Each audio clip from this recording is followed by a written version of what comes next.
Olá, pessoal. Na aula de hoje, nós vamos continuar estudando o processamento do filtrado glomerular. Então, os mecanismos de reabsorção e secreção que ocorrem ao longo das diferentes porções do néfron, assim como os mecanismos que vão influenciar esse processamento tubular. Então, nós vamos iniciar pelo túbulo distal.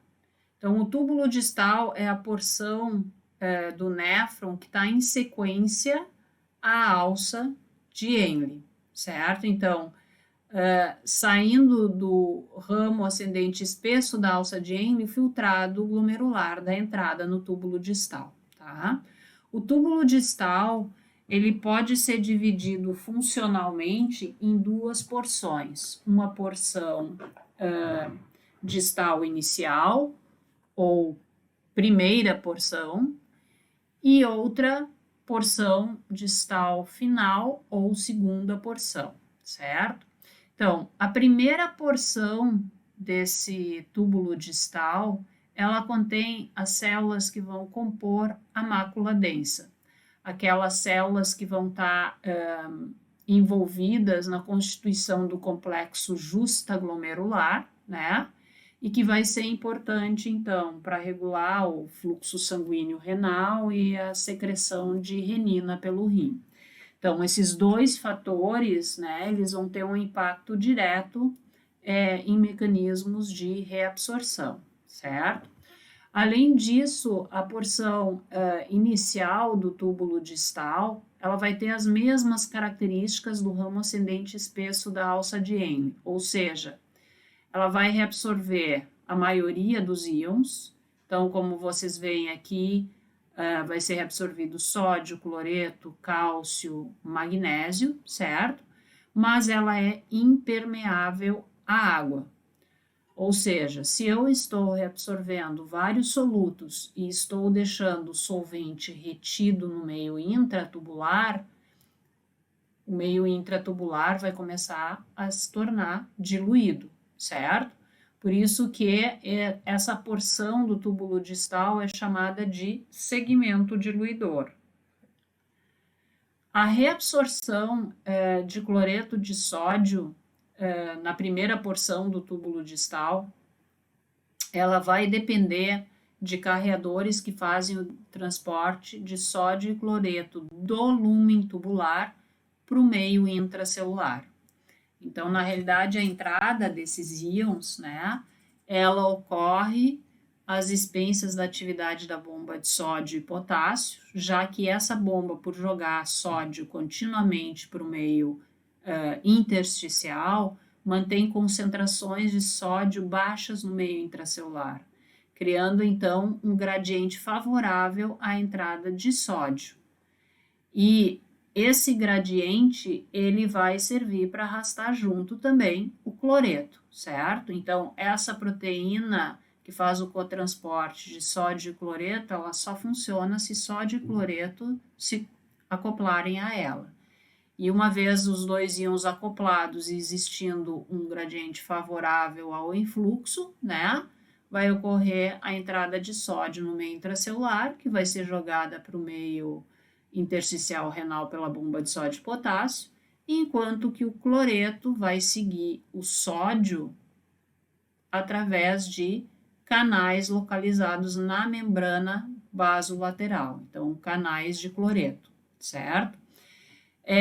Esse sistema de cotransporte sódio e cloreto, ele é o alvo de um tipo de diurético tiazídico, que é bastante utilizado em pacientes com insuficiência cardíaca ou hipertensão, né? Então, o que os diuréticos tiazídicos fazem é inibir esse sistema de cotransporte. Então, se essas proteínas carreadoras não funcionam mais adequadamente, o sódio e o cloreto vão permanecer dentro do túbulo, vão deixar de ser reabsorvidos, certo? E se eles se mantêm dentro do túbulo, né, a tendência é ir aumentando a concentração intratubular desses constituintes e contribuindo para a retenção de água dentro do túbulo.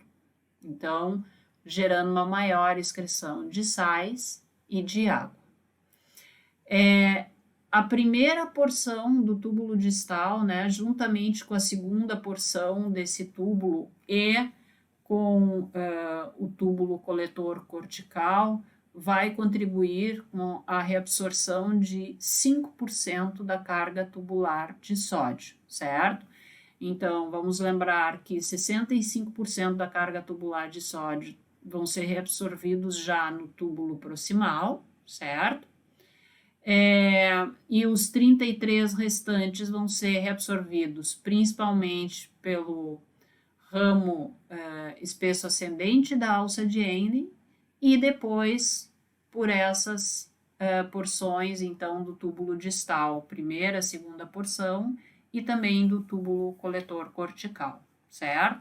De forma que quando o filtrado glomerular entra nas porções finais aqui do néfron, né, no duto coletor medular, existe apenas 3% da carga inicial que foi filtrada de sódio.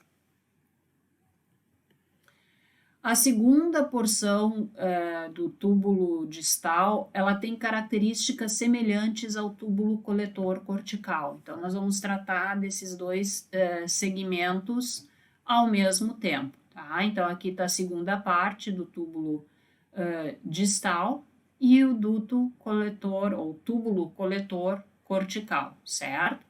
Como vocês podem observar nesse esquema, a gente tem dois tipos de células representadas aqui nessas porções do néfron. Nós temos as células principais, que compõem em torno de 70% da população celular que vai constituir a segunda porção do túbulo distal e túbulo coletor.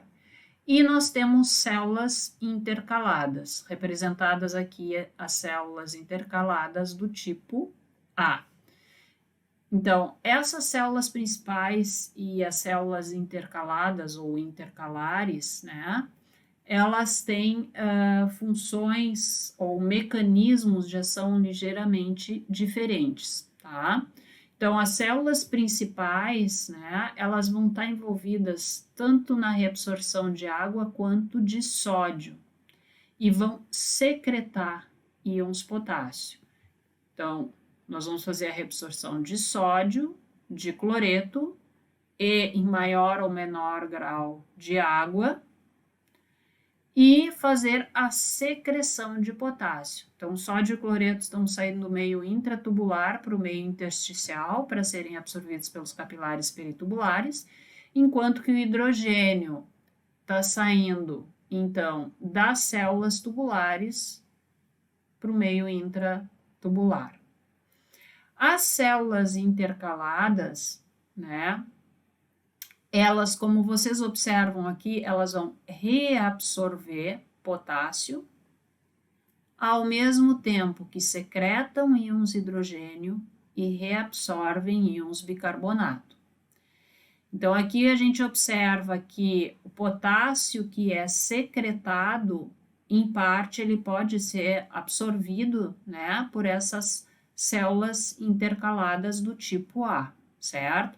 Mas observem que a secreção, ela é mais intensa do que a reabsorção, tá? E essas funções de secreção de íons hidrogênio e reabsorção de íons bicarbonato indica que essas células intercalares do tipo A, elas vão ser importantes para o equilíbrio ácido-base, né, do nosso organismo, tá? Vão existir também células intercalares do tipo B, que nós discutiremos quando abordarmos equilíbrio ácido-base e sua regulação pelo sistema renal. Então, as células principais são aquelas células, então, que vão reabsorver sódio e secretar potássio, certo? Então, nós temos aqui o meio intersticial, nós temos o lúmen tubular e as células epiteliais, então, que vão constituir esses túbulos, né, que fazem parte da segunda porção do túbulo distal e do túbulo coletor cortical. Então, a gente observa aqui que a bomba de sódio e potássio, né, na membrana basolateral, vai criar um gradiente favorável à entrada de sódio do lúmen tubular para o meio intracelular. Como nós discutimos antes, a bomba de sódio e potássio tem a função de manter a concentração de sódio no meio intratubular suficientemente baixa para que o sódio se difunda do lúmen tubular para o meio intracelular, para então ser levado para o líquido intersticial, certo? Então, ao mesmo tempo, então, que é feita essa reabsorção de sódio, entrando lá na membrana apical por canais epiteliais de sódio, né? Essas células vão fazer também a secreção de íons potássio. Então, esses íons potássio são íons potássio originários da atividade da bomba de sódio e potássio, que capta íons potássio em troca do sódio que foi jogado no meio intersticial. Então, esse trabalho da bomba de sódio e potássio, ele tende a aumentar os níveis intracelulares de potássio. E agora eu vou ter uma membrana apical com canais iônicos suficientes para o potássio poder ser secretado no lúmen tubular, certo? Então, uma característica especial das células principais, né, são esses canais iônicos de sódio e de potássio na sua membrana apical, certo? Essa reabsorção e secreção de potássio são regulados pela aldosterona, que é um hormônio adrenal. Então, esse mecanismo de reabsorção de sódio, né, e secreção de potássio, ele é alvo de diuréticos que a gente chama de poupadores de potássio, tá? Então, existem duas classes de diuréticos poupadores de potássio. Nós temos aqueles diuréticos que são antagonistas de receptores de aldosterona, ou seja, eles se acoplam aos receptores de aldosterona e não deixam a aldosterona agir, né? E o fato da aldosterona não conseguir estimular essas células vai acabar diminuindo a atividade da bomba de sódio e potássio e diminuindo a quantidade de canais iônicos para o sódio na membrana apical, certo? Então, se a minha bomba de sódio e potássio está trabalhando menos e eu tenho menos canais de sódio na membrana apical, o sódio vai ficar no meio intratubular, certo? E a tendência desse sódio é ser excretado, levando junto água, portanto, a função diurética, certo? Ao mesmo tempo, né, como a bomba de sódio e potássio está trabalhando menos, eu não vou secretar íons potássio para o meio intratubular, ou vou secretar muito menos. Então, por isso que esses diuréticos são poupadores de potássio, né? Eles estão mantendo só o sódio no meio intratubular, mas não permitindo perda de grandes quantidades de potássio na urina, tá? Outros diuréticos poupadores de potássio são aqueles que bloqueiam o canal de sódio, então atuam diretamente no canal de sódio, né? Então, nessa classe aqui entram a milorida e o triantereno. No túbulo coletor cortical, nós estamos mostrando aqui uma célula intercalar ou intercalada do tipo A, certo? Então, nós comentamos há pouco que essas células, né, elas vão fazer reabsorção de potássio e secreção de íons hidrogênio. Então, eu tenho aqui o meu meio intratubular, meu meio intersticial, né? A membrana basolateral voltada para o meio intersticial, com bombas de sódio e potássio, né? E na membrana cortical, eu vou ter um trocador, na verdade, uma bomba hidrogênio-potássio, né? Que vai, ao mesmo tempo que capta potássio, secretar íons hidrogênio. Então, esse trocador potássio-hidrogênio, né? Ele vai ser muito importante para a captação de potássio do meio intracelular, do meio intratubular para o meio intracelular, e uma vez no meio intracelular, esse potássio vai encontrar canais de potássio na membrana basolateral, de forma que ele pode facilmente se difundir para o meio intersticial, certo? Adicionalmente, essas células têm trocadores de bicarbonato cloreto. Esses trocadores vão ser importantes porque, ocorrendo a entrada de cloreto na célula, né, esse cloreto vai tender novamente a sair da célula por difusão, ele vai ter canais específicos para isso, canais de cloreto, né, e o potássio vai seguir esse cloreto por características eletroquímicas, né, já que um ânion, então, está se difundindo para o meio extracelular, o cátion vai acompanhar, vai seguir, certo? Então, esse bicarbonato e o hidrogênio, que vão ser importantes aqui para essa captação de potássio, esse transporte transcelular até o meio intersticial, eles são gerados a partir de uma enzima chamada de anidrase carbônica. A anidrase carbônica, ela faz a reação de hidratação do dióxido de carbono, o CO2, com a água. Então, a reação de hidratação do dióxido de carbono com a água acontece em qualquer meio, mas ela costuma ser lenta. Então, as células do túbulo coletor cortical e da porção final do túbulo distal tem uma elevada concentração de anidrase carbônica, que é uma enzima que vai acelerar essa reação de hidratação do CO2. E essa reação de hidratação do CO2 acaba gerando íons hidrogênio, que vão ser trocados por potássio, e íons bicarbonato, que vão ser trocados por cloreto, certo? Então, a atividade da anidrase carbônica aqui vai ser muito importante porque ela vai gerar os precursores, né? Especialmente o hidrogênio, que vai ser utilizado para captar o potássio, certo? Observem que esse mecanismo de captação de potássio é um transporte ativo primário, certo?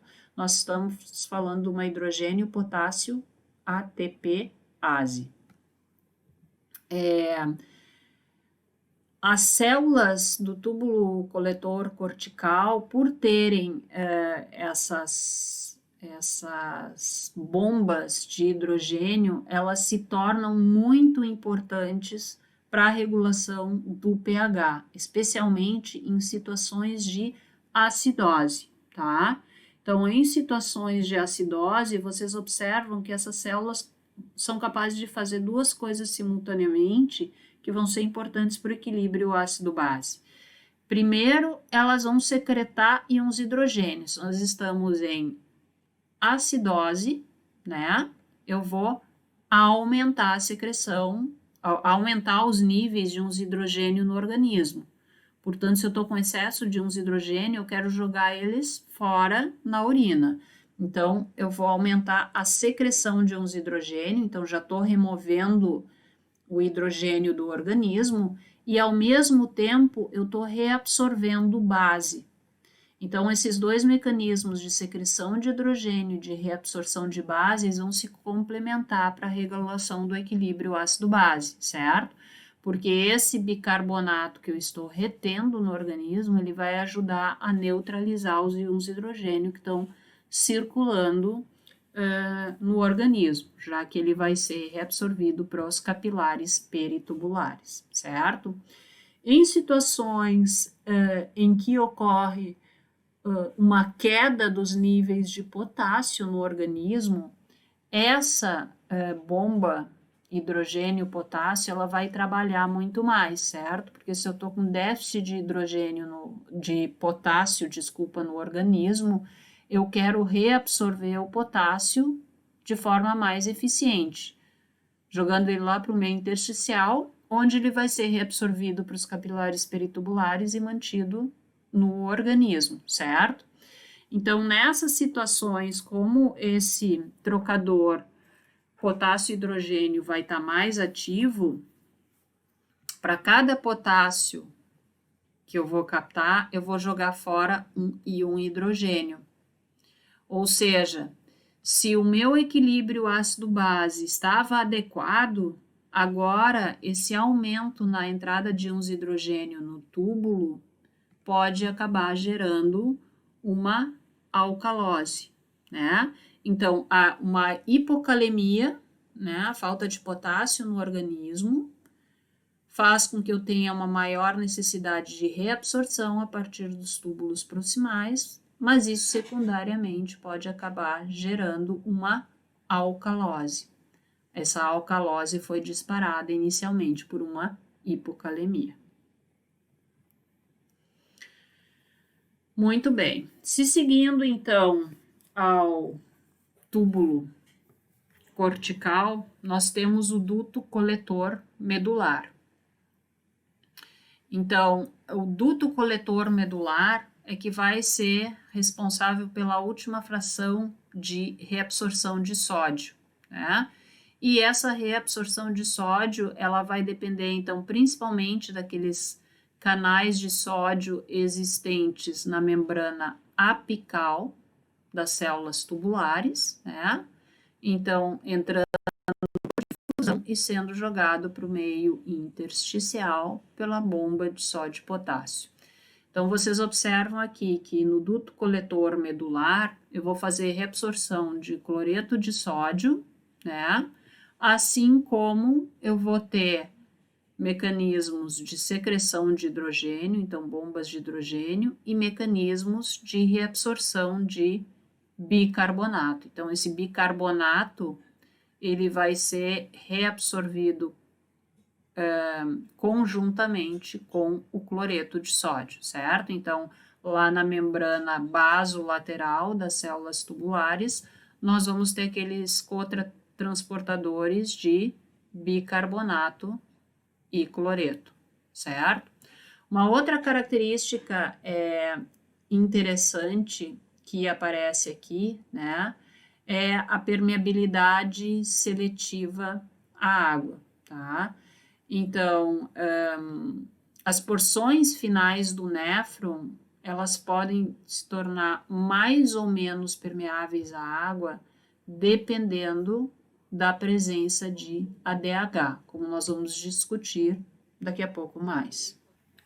Nós temos aqui um gráfico que traz diversas informações, resumindo um pouco do processamento tubular de diferentes tipos de substâncias, desde o processamento tubular de substratos energéticos, íons, água, até substâncias que vão ser excretadas pelo nosso organismo, certo? Então, que essas substâncias, elas vão sofrer alterações em sua concentração à medida que se deslocam do túbulo proximal em direção ao túbulo coletor. Todas essas alterações de concentração que nós estamos vendo nesse gráfico, né, elas estão expressas como a razão entre a concentração dessas substâncias no líquido tubular e no plasma sanguíneo ou no filtrado glomerular, certo? Então, se uma substância tem a mesma concentração no líquido tubular e no plasma, né, a gente tem uma razão de 1. Razões acima de 1 são características de substâncias que são secretadas para dentro do sistema de túbulos ou menos reabsorvidas do que a água. Por quê?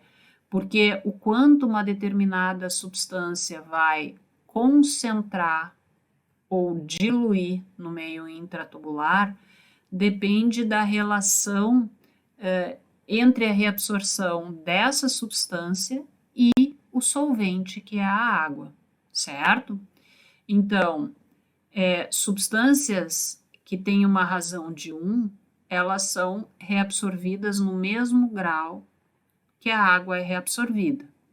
Então, esse é o caso de sais, cloreto de sódio, potássio, como representado aqui pela linha amarela, azul e azul clara no nosso gráfico, certo?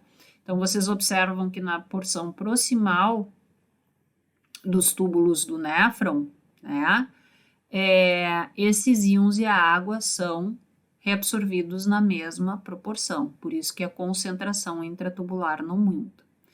Todas as substâncias que têm uma razão acima de 1, né, ou elas são secretadas ou elas são reabsorvidas num menor grau que a água, tá?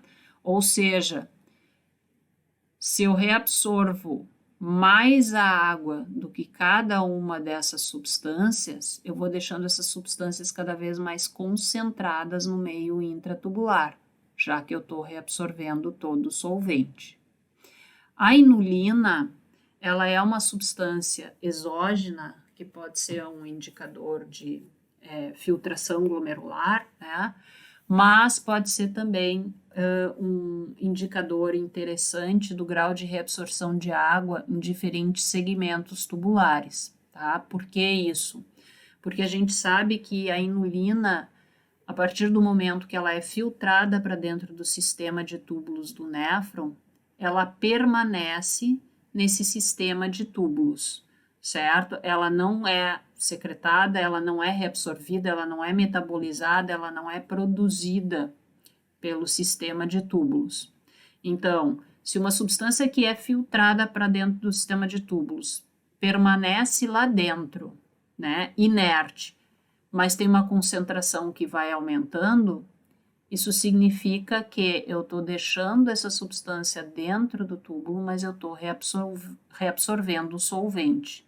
Então, o que a gente observa é que aqui, ó, na porção proximal do túbulo, né, essa razão da inulina, ela sobe de 1 para aproximadamente 3, tá?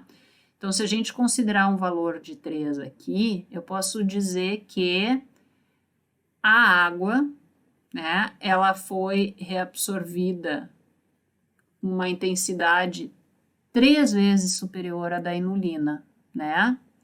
Então, isso é um indicativo de que quando esse filtrado glomerular, esse líquido tubular, chegar no final dos túbulos do néfron, só 1/3 da água que foi filtrada para dentro do sistema de túbulos ainda continua dentro do túbulo. Os outros 2/3, eles foram totalmente reabsorvidos lá no túbulo proximal. Então, o túbulo proximal, ele não só tem uma grande reabsorção de sais, então cloreto de sódio 65%, mas também uma grande reabsorção de água, uma reabsorção de 2/3 de toda a água que foi filtrada, certo? À medida que a gente vai progredindo ao longo do sistema de túbulos, né, essa razão vai aumentando cada vez mais, o que significa que água adicional está sendo reabsorvida, certo? Então, vocês observam, né, que a maior parte da reabsorção de água, ela vai ocorrer lá nas porções finais do néfron, né? Lá no túbulo distal e no túbulo coletor. Muito bem. As substâncias que, à medida que progridem ao longo do sistema de túbulos, vão alcançando razões menores do que 1, são aquelas substâncias que são reabsorvidas mais avidamente do que a água, certo? Ou seja, eu estou reabsorvendo mais desse soluto do que eu reabsorvo de solvente. por isso que o meio intratubular em relação a essa substância vai ficar cada vez mais diluído. Então, esse é o caso de substâncias que eu tenho que manter no organismo, como glicose, como proteínas, como aminoácidos, né? Que são praticamente totalmente reabsorvidos lá no túbulo proximal, certo? Outras substâncias, né, como o bicarbonato, a gente observa que também tem uma reabsorção significativa já no túbulo proximal, né, mas essa reabsorção vai seguir em outros segmentos tubulares, tá? Mais intensa que a água, inclusive. Então, o bicarbonato é uma substância importante de manter no organismo, porque o nosso metabolismo, normalmente, ele produz mais ácidos do que bases, né? Então, a gente tem que reter o bicarbonato para neutralizar os íons hidrogênio formados no nosso metabolismo, certo? Outra coisa que esse gráfico informa é que existe uma permeabilidade diferenciada à água ao longo dos túbulos renais, certo? Então, por exemplo, a gente observa que a porção inicial dos túbulos, o túbulo proximal, é bastante permeável à água, e a água é reabsorvida no mesmo grau que os íons, certo? Mas, à medida, então, que os íons penetram na alça de Henle, a gente observa inicialmente uma concentração,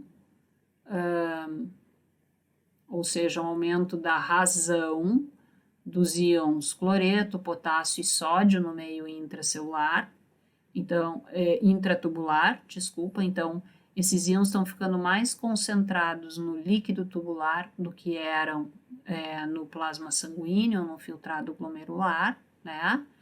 O que significa que eu estou agora reabsorvendo mais água do que íons. E essa é exatamente a característica da primeira porção da alça de Henle, que é o ramo delgado descendente, que é muito mais permeável à água do que aos íons, certo? Então, como a água está saindo, sódio, cloreto e potássio se tornam mais concentrados. Já os ramos ascendentes, tanto delgado quanto espesso da alça de Henle, eles permitem a reabsorção de sódio, cloreto e potássio, mas são impermeáveis à água. Então, eu percebo que a concentração dessas substâncias, né, ela vai cair abaixo da razão do valor de 1, certo? Ou seja, agora eu estou reabsorvendo muito mais soluto do que solvente. Como o solvente está ficando dentro do túbulo, né, o túbulo está ficando diluído, certo? E quando esse líquido entra no túbulo distal e no túbulo coletor, né, a gente vê, então, um pequeno aumento na concentração de cloreto de sódio em relação à concentração aqui no final da alça de Henle. Entretanto, a gente vê um aumento muito mais significativo do potássio. Por que isso acontece? Porque a gente sabe que o túbulo distal e o túbulo coletor, eles vão reabsorver cloreto de sódio, mas essa porção tubular, principalmente a segunda porção do túbulo distal e túbulo coletor, vão secretar íons hidrogênio e, em troca, íons potássio, né? Então, nós temos aquelas bombas de hidrogênio potássio jogando mais potássio para o meio intracelular. Então, ele vai ficando cada vez mais concentrado no meio intracelular. E a gente observa também um certo grau de reabsorção de água aqui, né? Como eu comentei com vocês. Então, existe uma reabsorção significativa de água nas porções finais do néfron. Então, o potássio, ele representa a combinação, a concentração do potássio e as suas alterações nessa porção do néfron, representam a combinação entre secreção de potássio e reabsorção de água, né? Então, eu estou reabsorvendo solvente e eu estou jogando soluto para dentro de um túbulo com pouco solvente. Quer dizer, claro que a concentração de potássio vai aumentar.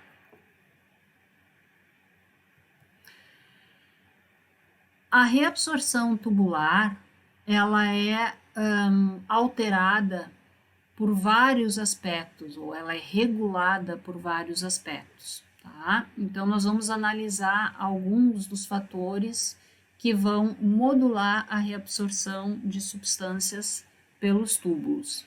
Então, entre esses fatores, nós temos o balanço glomérulo-tubular, as forças físicas do fluido intersticial renal e dos capilares peritubulares, a ação do sistema nervoso simpático no rim, o efeito de diferentes hormônios, o efeito da pressão arterial e de fatores osmóticos.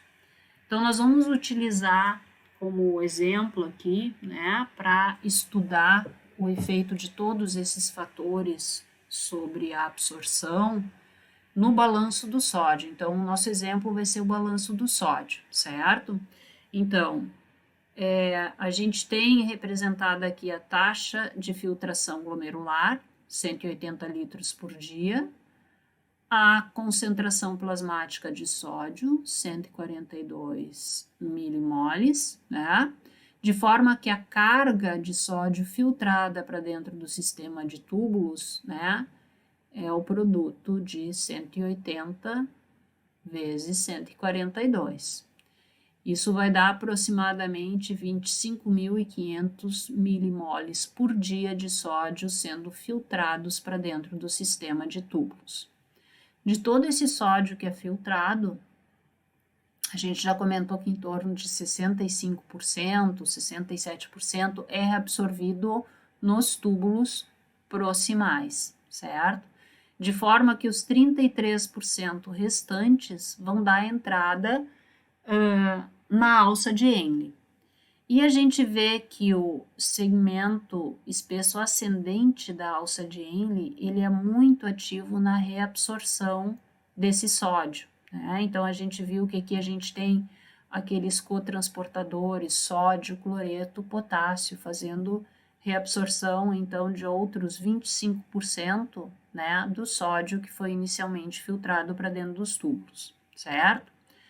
Quando o filtrado glomerular penetra lá no túbulo distal, nas porções iniciais do túbulo distal, ainda tem 8% do sódio para ser reabsorvido. Desses 8%, 5% vão ser reabsorvidos entre o túbulo distal e o túbulo coletor cortical.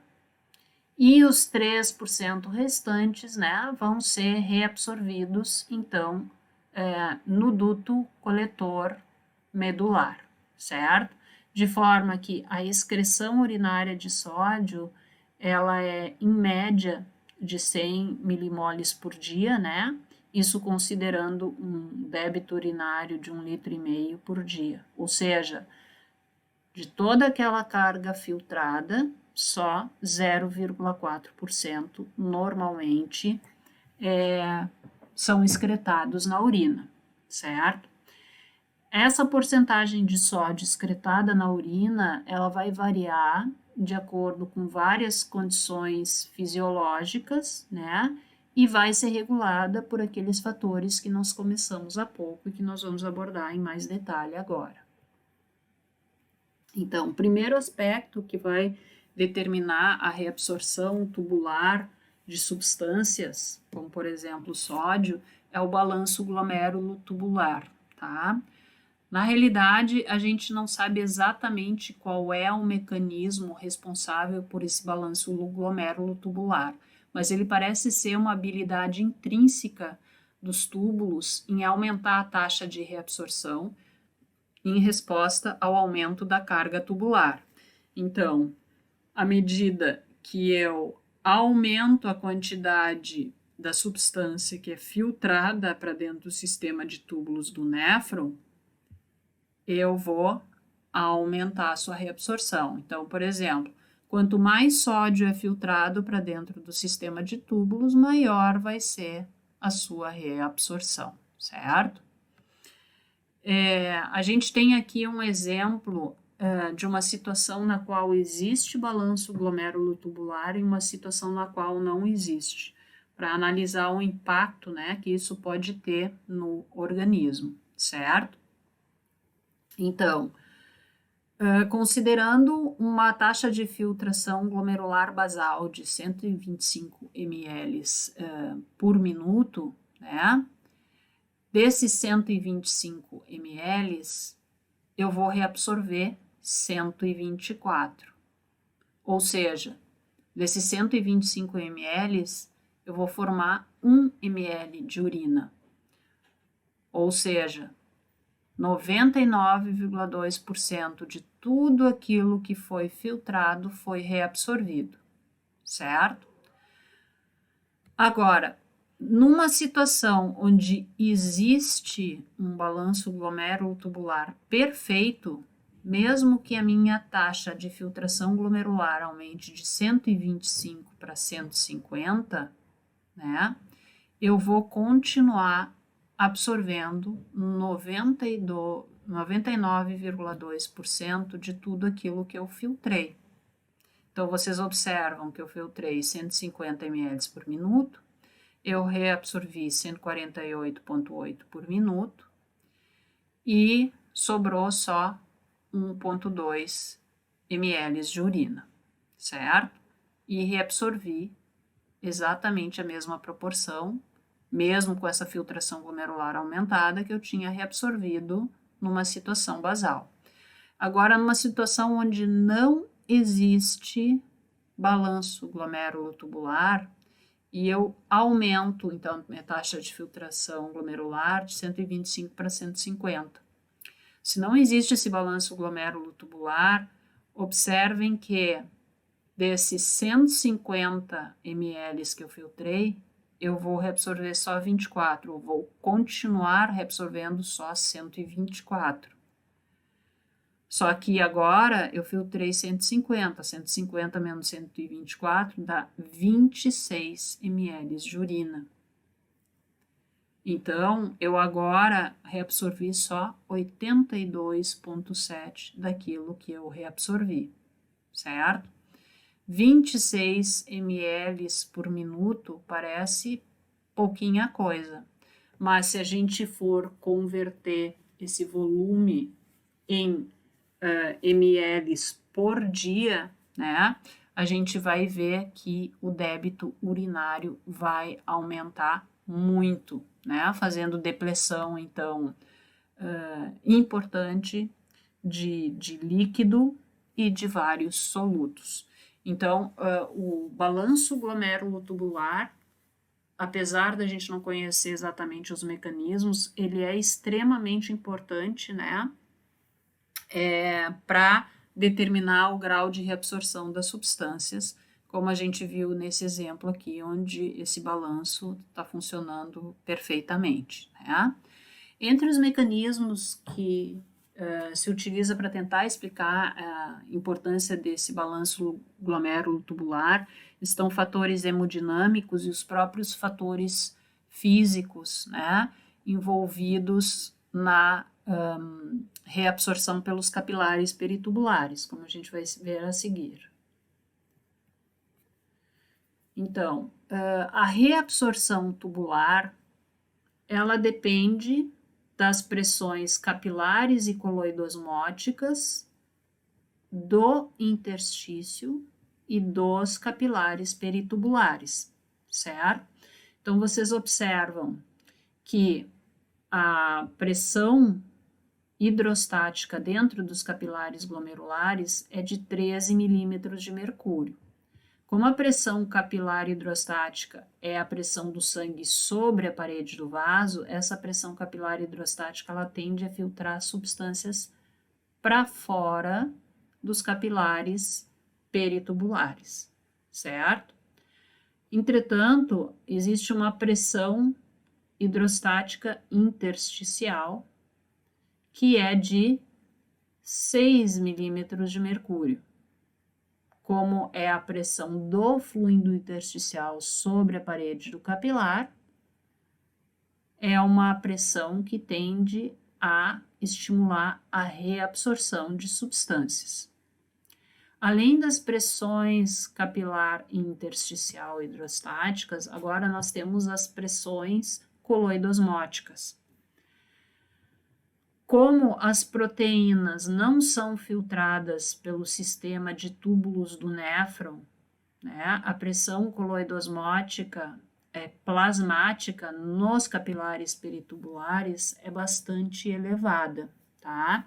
Então, várias substâncias são filtradas para fora do sistema de capilares glomerulares, né?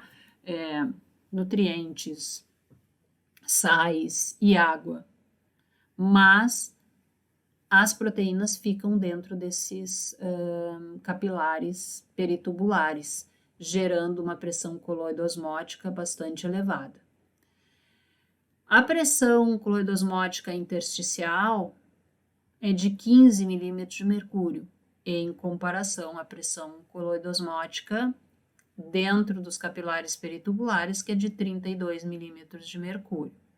Então, agora a gente tem que fazer um balanço, né, entre todas aquelas substâncias que tendem a favorecer a saída de substâncias do capilar, que são a pressão capilar hidrostática e a pressão coloidosmótica intersticial, e aquelas pressões que tendem a favorecer a reabsorção de substâncias, que é a pressão intersticial hidrostática, favorecendo a entrada de substâncias, e a pressão coloidosmótica plasmática, favorecendo a entrada ou a retenção de substâncias dentro dos capilares peritubulares.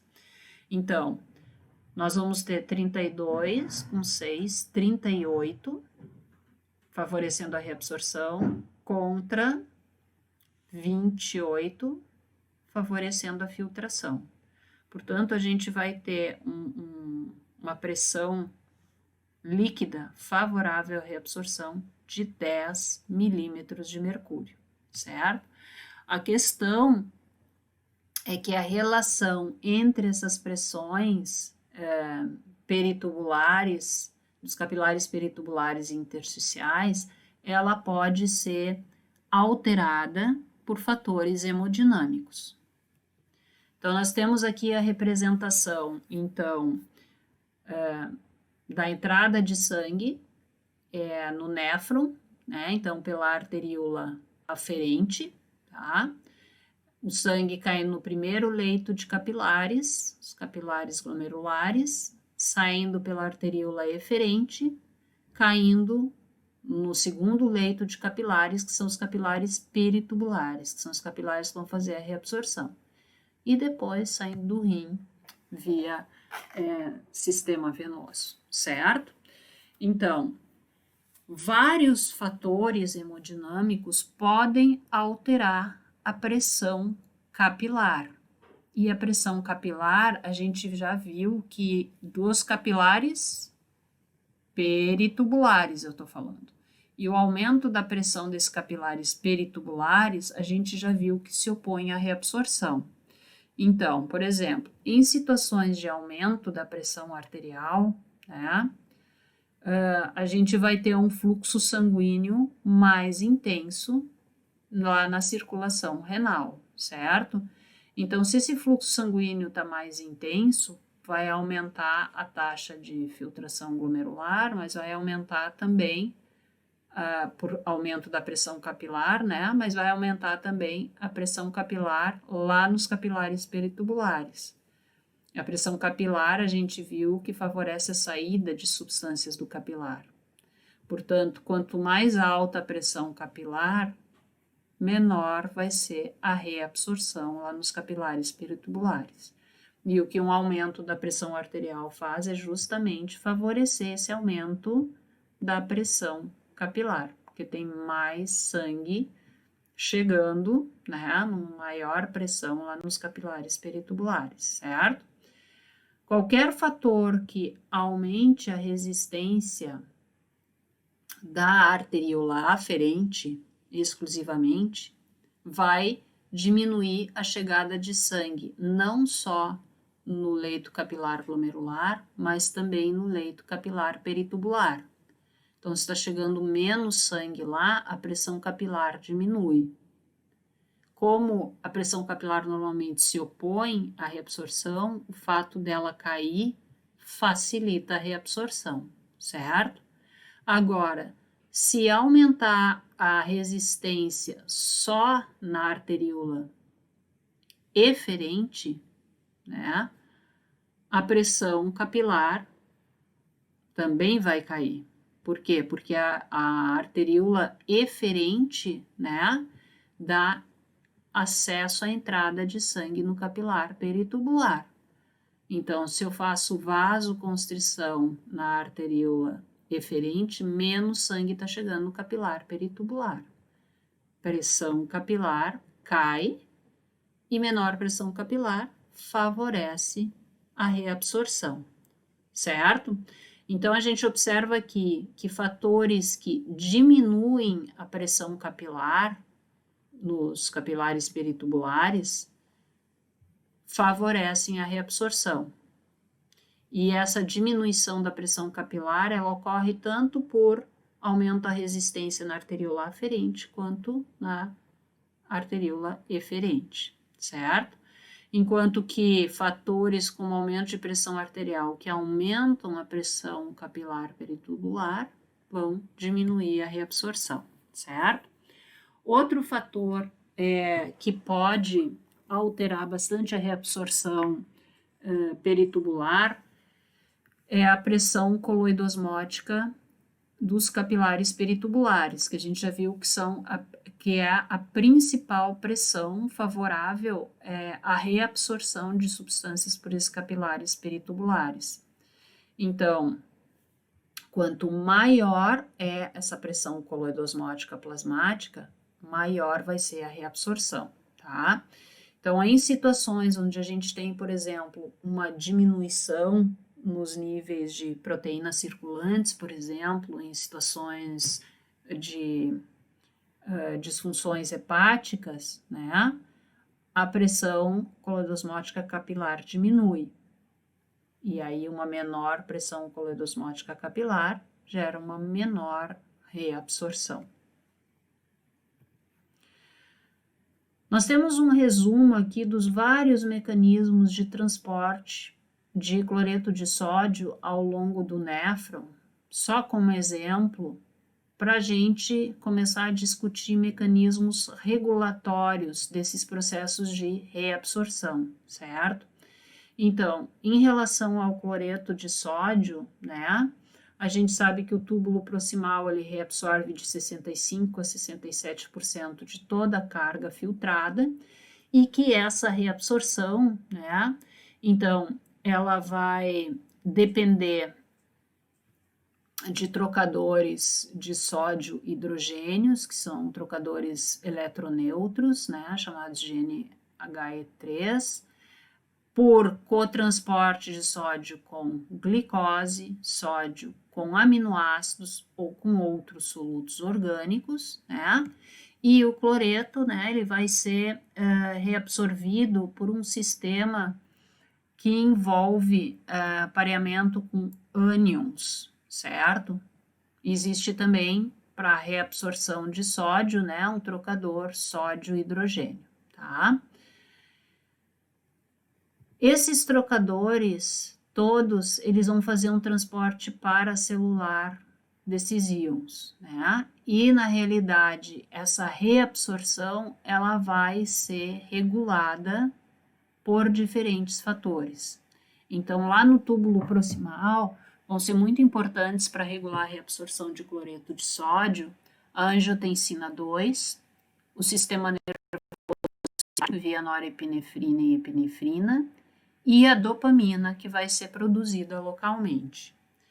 Lá na alça de Henle, no túbulo distal e no túbulo distal terminal e duto coletor, né, nós continuamos tendo reabsorção de cloreto de sódio, só que, obviamente, uma proporção inferior ao túbulo proximal, né?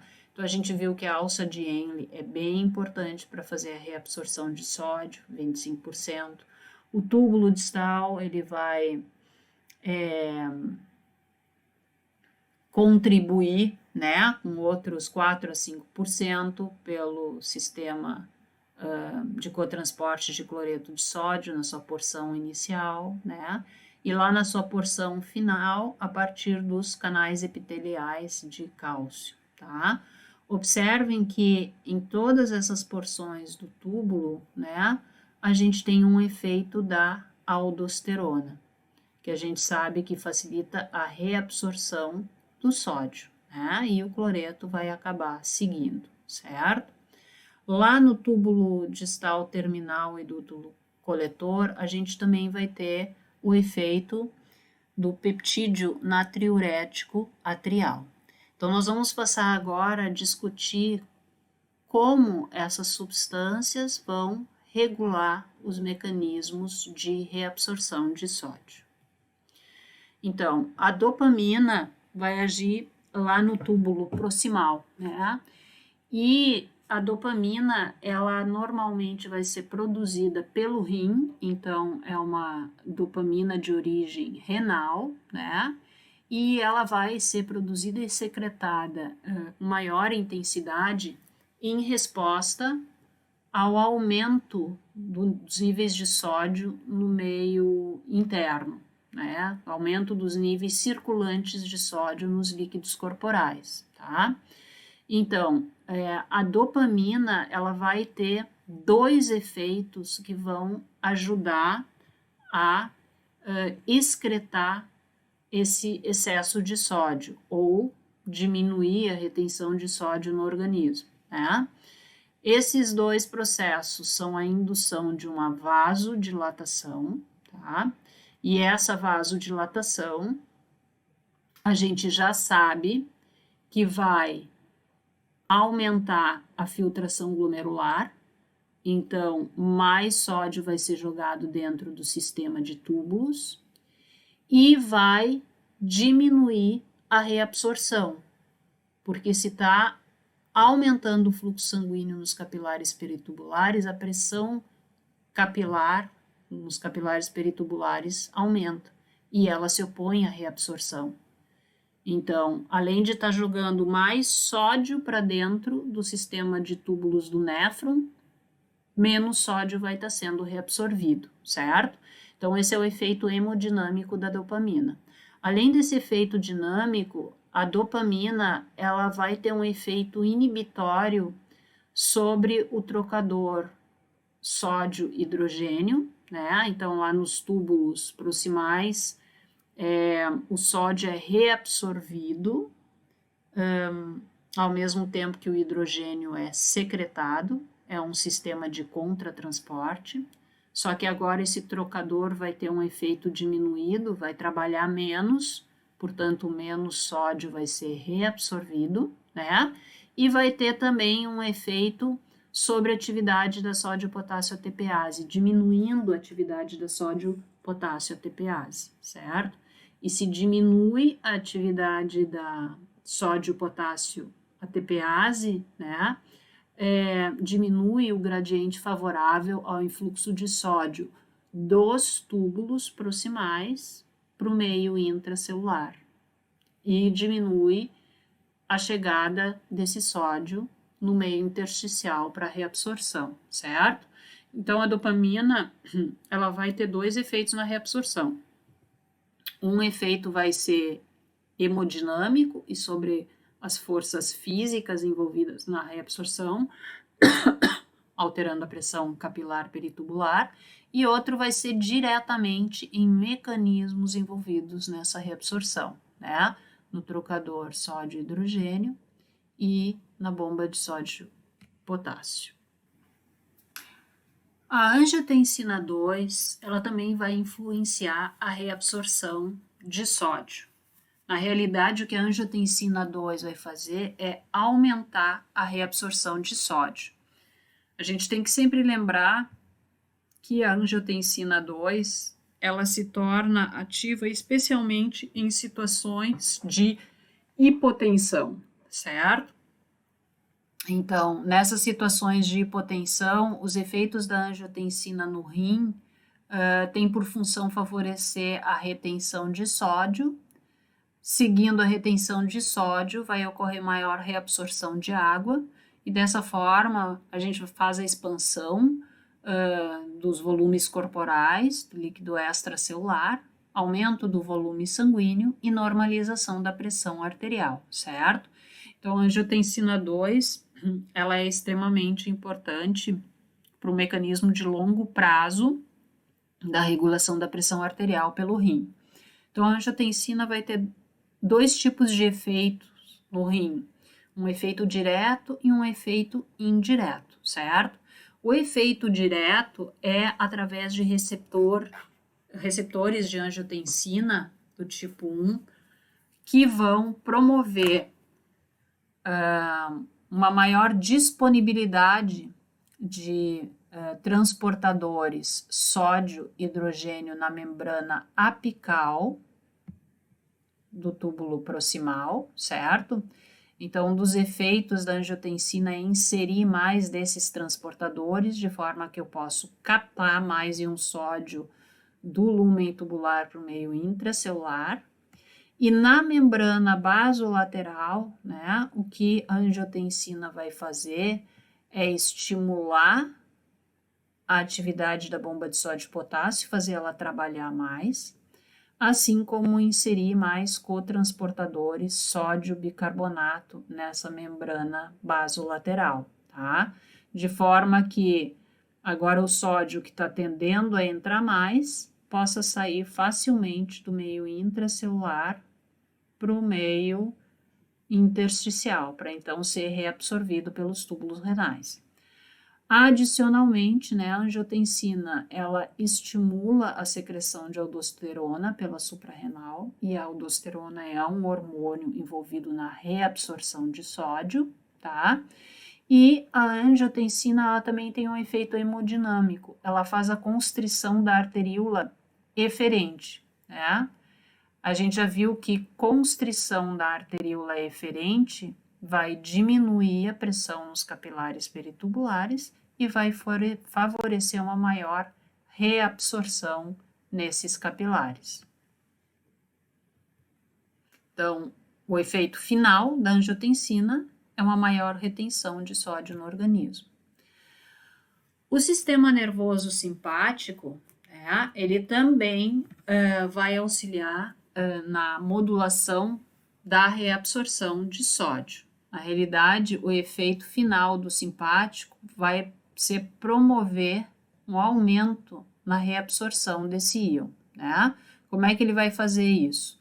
Então, uma ativação simpática intensa, né, como numa situação de dor, numa situação de estresse, numa situação de hemorragia, vai diminuir o fluxo sanguíneo renal por promover, então, aumento da resistência na arteriolar aferente e eferente, certo? Então, um desses efeitos hemodinâmicos é justamente diminuir a filtração glomerular. Então, o efeito do simpático começa diminuindo a entrada de sódio nos túbulos do néfron, certo? Adicionalmente, a gente sabe que a norepinefrina, liberada pelas terminações nervosas simpáticas, estimula a liberação de renina.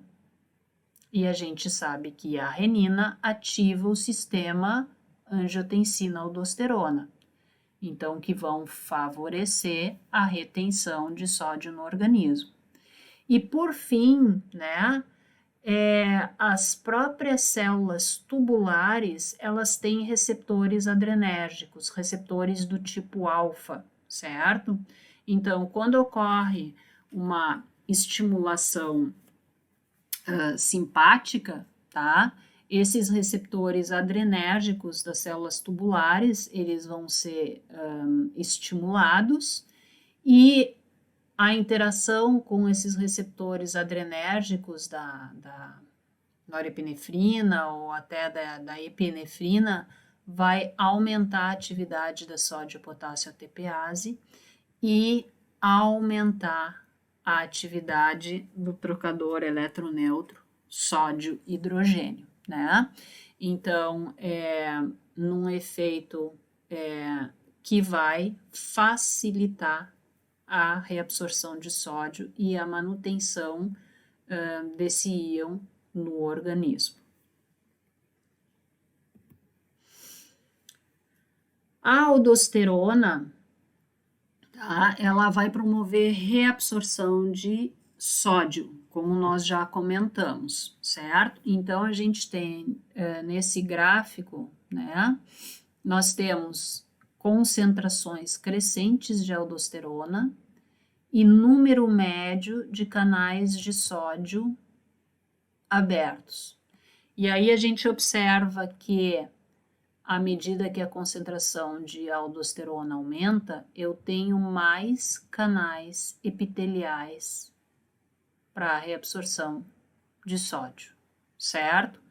Então, a gente tem um esquema aqui que mostra o lumen tubular, aqui a gente tem o espaço intersticial e aqui a gente tem um capilar peritubular, que é para onde a gente vai querer reabsorver esse sódio, certo?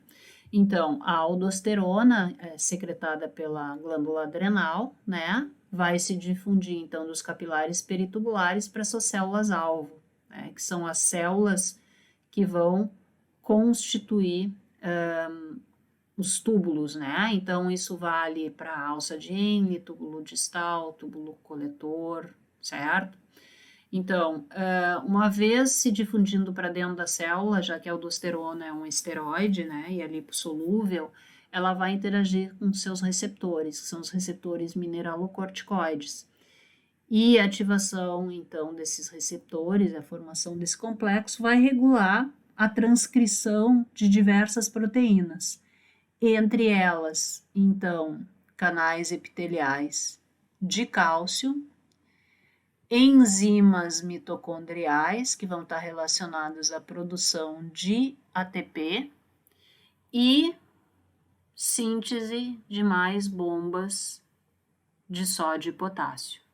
Então, o que a aldosterona está fazendo é ter mais bombas de sódio e potássio trabalhando, e a gente sabe que quanto mais bombas de sódio e potássio, mais baixa é a concentração intracelular de sódio, de forma que o sódio tende a entrar por difusão.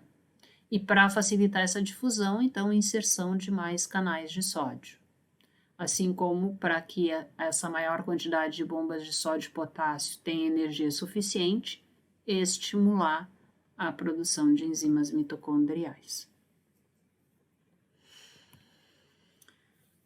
Por fim, nós temos o efeito do peptídeo natriurético atrial na reabsorção de sódio, certo?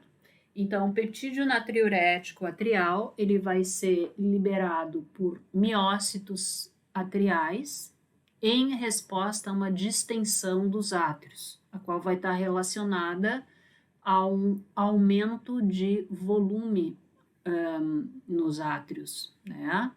Então, esse aumento de volume pode ser por um aumento do volume sanguíneo circulante, efetivamente, né? Ou pode ser por uma insuficiência cardíaca, certo? De qualquer forma, essa distensão atrial vai liberar esse peptídeo. E via circulação sanguínea, então, esse peptídeo vai chegar lá no rim, tá? No rim, ele vai atuar tanto na hemodinâmica, né? Então, ele vai favorecer um aumento do fluxo sanguíneo do rim, de uma forma geral, tanto cortical quanto medular, né? Estimulando a liberação, estimulando a taxa de filtração glomerular, então, de forma que mais sódio vai ser jogado dentro do sistema de túbulos, ao mesmo tempo que ele inibe a liberação de renina. Lembrando que a renina ativaria o sistema angiotensina-aldosterona, que tendem a reter sódio, certo? Então, esses efeitos hemodinâmicos, eles vão resultar numa maior entrada de sódio nos túbulos, né? E na inibição de mecanismos envolvidos na recuperação desse sódio que foi filtrado e manutenção no organismo, tá? Além desses efeitos, então, hemodinâmicos, quer dizer, diretamente em vasos sanguíneos, né, a gente vai ter os efeitos tubulares, tá? O peptídeo natriurético atrial, ele diminui a atividade de canais de cátions na membrana apical das células epiteliais que vão formar os túbulos. Então, o que vai acontecer é que se eu tenho menos canais para cátions, né, menos cátions vão poder entrar da luz tubular para dentro das células tubulares, para então dar saída para o meio intersticial. Então, a combinação de todos esses efeitos aqui, né, vai resultar numa menor retenção ou menor reabsorção de sódio pelo organismo. Além dos hormônios que vão regular a reabsorção de solutos, e nós estávamos usando como exemplo a reabsorção de cloreto de sódio, nós também vamos ter hormônios regulando a reabsorção de água, tá? Então, o hormônio que estimula a reabsorção de água é o hormônio antidiurético, também chamado de arginina vasopressina, certo? Então, esse hormônio, ele vai atuar no túbulo distal, túbulo coletor e duto coletor. Então, um aspecto importante da reabsorção de água é considerar que o túbulo proximal e a alça de Henle têm uma permeabilidade à água constante. Essa permeabilidade à água, ela não é modificada por fatores hormonais. Diferentemente da permeabilidade à água das porções finais do néfron, do túbulo distal em diante, que pode ser modulada pelo hormônio antidiurético. Então, o hormônio antidiurético, ou arginina vasopressina, né, à medida que ele interage com os seus receptores de membrana, ele vai estimular proteínas G, né, que ativam a adenilato ciclase e produzem um segundo mensageiro intracelular bastante importante, o AMP cíclico. E o AMP cíclico, então, vai ativar proteínas quinases que vão levar à fosforilação de proteínas chamadas aquaporinas, que vão formar canais de influxo de água. Então, esses canais vão ser inseridos no lúmen tubular e vão facilitar a reabsorção transcelular de água nessas porções tubulares, certo?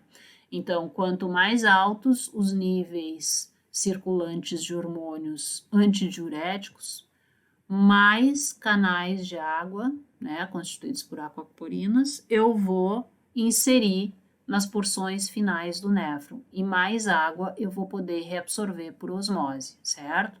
Sempre lembrando que essa reabsorção de água por osmose, né, depende da formação de um meio intersticial suficientemente concentrado para puxar a água do lúmen tubular por osmose para o meio intersticial. Então, embora o túbulo distal responda ao hormônio antidiurético, né, o túbulo distal e o túbulo coletor cortical, eles ainda estão na região cortical do néfron, que não tem o interstício renal muito concentrado. Agora, o duto coletor, e além do duto coletor,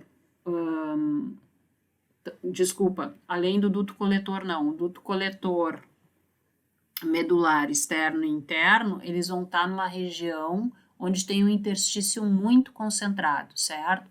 Então, o efeito da arginina vasopressina vai ser mais eficiente no duto coletor do que no túbulo distal e túbulo coletor, simplesmente porque o duto coletor está localizado numa região que tem mais força osmótica para promover essa reabsorção transcelular de água, certo? Finalizando nossa aula, é importante chamar a atenção para o fato de que o grau de reabsorção de uma substância e a quantidade dela que permanece dentro dos túbulos renais apresenta efeitos osmóticos que vão determinar também o grau em que a água pode ser reabsorvida. Então, o exemplo mais claro desse efeito da reabsorção e da concentração de substâncias intratubulares sobre a reabsorção de água é o diabetes mellitus, que gera uma diurese osmótica. Então, o que vai acontecer nessa situação? Em indivíduos normais, a água é reabsorvida por osmose dos túbulos a favor de um gradiente de concentração, ou seja, o meio intratubular é menos concentrado do que o meio extracelular, de forma, então, que a água pode facilmente ser absorvida do meio intratubular por vias transcelulares para o meio intersticial. E o ADH vai auxiliar nesse processo, certo? Agora, numa situação de diabetes, por exemplo, a gente tem indivíduos descompensados com níveis bastante elevados de glicose plasmática.